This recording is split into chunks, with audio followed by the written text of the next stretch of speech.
হ্যাঁ হ্যাঁ এটাই এটাই, এটা আল্লাহর রহমত।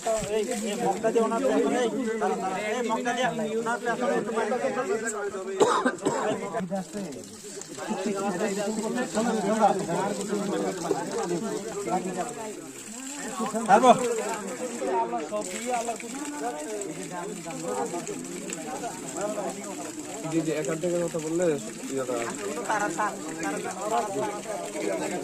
একদম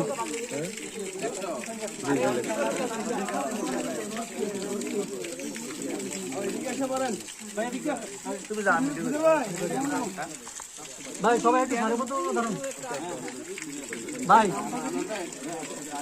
ভাই লাইভের পরে আমি আবার একটা